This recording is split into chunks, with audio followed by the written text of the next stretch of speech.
All right, YouTube, I'm doing some work on the 2015 Ford Escape, and I figured I'd do a quick video and share some knowledge that I've learned over the years of changing brakes and calipers and rotors and everything. So first, I'm gonna talk about if your steering wheel has a shimmy to it, so vibrates, shakes left and right when you hit the brakes. So it can happen when you hit the brakes normally, just normally come up to a stop sign and slow down, or maybe it only happens when you really stomp on the brakes. Either way, the problem that has happened is your rotors are warped. So your rotors here are warped. It's causing vibration in the brake system here, and it goes up into the steering wheel and you end up feeling it. So a lot of people think, oh, okay, well, rotors are worn out. Let's replace the rotors and I'm good to go. And that is true to a certain degree. It will fix the problem temporarily because it has new rotors. There's a deeper seated problem, and that is your caliper. So I'm not a mechanic. I'm not a certified brake technician or anything like that. However, I have been working on cars and changing brakes and oil and doing all this stuff for the better part of my life. So over 30 years, I've learned some stuff. And I was having a problem one time with a 2001 Jeep Grand Cherokee, and that thing would warp rotors like nobody's business. And I replaced the rotors, replaced the brakes. We put vented and slotted rotors on, and it fixed it all for a short period of time, and then the shimmy would come back. And finally, a mechanic said, oh, it's your calipers. And up until that point, I thought calipers, as long as they weren't leaking oil, they were fine. And that's not the case. They can fail in a couple different ways. So continuing with the steering wheel shimmy, what has happened is the caliper is not releasing the rotor like it should. So some part of this caliper is causing the brake pads to drag on the rotor, causing the rotor to see more heat than it should, and over the course of thousands of miles, heating up hotter than it should, cooling down, and that heat-cool cycle, eventually the rotor warps, and you end up with the shimmy. So oftentimes what happens is the cylinder, which is on the back side of the caliper here. So the piston or cylinder is right here. This is where the brake line goes in. The cylinder pushes against the rotor, and this is a C-shaped device here. And so when it pushes here, it pulls this side into there, and that's how it ends up clamping onto the rotor, causing your vehicle to stop. So the caliper also rides on a couple pins, or actually the bolts. So the bolts that the caliper sits on, they are supposed to be lubricated, and you should have play back and forth like this when you put on new brakes and whatnot. Now, if you take your wheel off your car and try doing this to see if there's play, you won't get any because the caliper is pressed down on the rotor. So I can do this now because this caliper piston is fully pressed in, and I just put new brakes on. So until I step on the brakes, this will move back and forth. But this is what should be happening when you put it all back together. It's meant to slide on those. So a couple things happen. Either these are not greased correctly and they kind of seize up, and so then that caliper isn't allowed to move back and forth as you press on the brake and then release the brake, or the piston itself has gone bad and it's keeping pressure pushed against the brake pad, which then presses on the inside of your rotor. So either of those will cause brake drag and cause your rotor to overheat over time, and over that time you'll get a warped rotor and the shimmy. So I was experiencing that ever so slightly with this vehicle. If I stepped on the brakes really hard, I got just a little bit of shimmy out of it. And so with my experience, I already knew I was going to need to replace the rotors.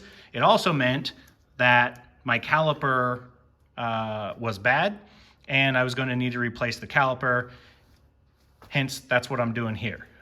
Anytime I replace a caliper or rotors, I replace the brake pads. I don't care if the brake pads were brand new. I replace them because I want to start with, I want to have all new parts. Calipers, rotors are by far the most expensive of the three parts, and so I'm going to spend another $60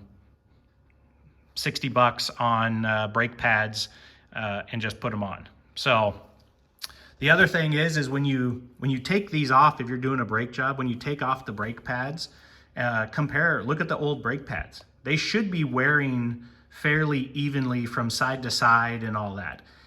If they're not, if there's uneven wear, if one's outside or inside's worn more than the other, that's an indication right there that your caliper is not performing as it should. If you're doing it yourself, it's not all that much more expensive to throw on a new caliper every time you replace the brakes. And if you replace brakes and caliper, you'll probably get longer life out of your rotor because you'll keep it from warping, and you won't have to do what I've done here and replace the rotor. So you'll notice I put on a vented and slotted rotor. Anytime I put on new rotors, I just go vented and slotted because they're not all that much more expensive, and they just aid in that cooling process so that if the caliper does start to go bad, maybe the rotor won't warp before I get to the brake job and replace the caliper. So there you go. That's my experience with the steering wheel shimmy or vibration or shake when you hit the brakes. Now, there can be other reasons why your steering wheel's shaking and vibrating while you're driving down the road, but if you're driving and everything's fine until you hit the brakes, and then that's when the shimmy shows up, most likely that's what you got going on here. You got warped rotors, and your rotors are warped because your calipers are bad. All right, let me talk about something else while I have you guys here. Brake fluid. Brake fluid seems to be one of those fluids that people completely forget about, and as long as it's not leaking out of the vehicle, they leave it alone. And I've seen some really bad brake fluid out there. I mean, super dark. So brake fluid is supposed to be clear.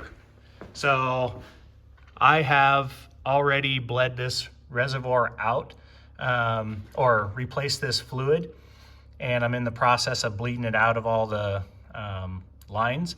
But you know, look at that. That's full of brake fluid, and yet you can barely or hardly tell that there's anything in there. That's what nice, clean, fresh brake fluid looks like. And it starts to turn a yellow, and then a green, and then like a brown, blackish colors. The older it is and the worse it gets. So as it gets old and breaks down, it doesn't perform as well as far as for your system. It's not good on your calipers and your seals, all that stuff. And there's a whole host of reasons. So think about that next time you do a brake job. If your oil looks like crap, change it out. With that being said, something else that I've come across that really helped me out, especially because I change calipers fairly often whenever I do brake jobs, is these little guys.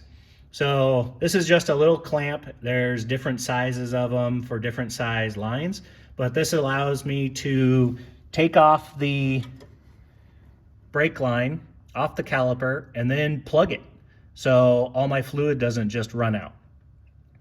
And then and you can see it just is a little clamp system there, has a U-shaped setup right here, and plugs it. And like I said, there's different sizes of them. I have a couple different sizes here for larger systems, and they even have one, I don't have it out here, but for the ones where the bolt goes through, it has rubber on both ends, and it pinches and plugs off that hole for the bolt. So that really has come in handy as far as keeping my area nice and clean, and then not just having brake fluid drip out while I'm working on these. So hopefully this helps you out with a little bit of stuff. You know, I watch a lot of YouTube videos, and I know that there's a lot of videos out there probably about this already.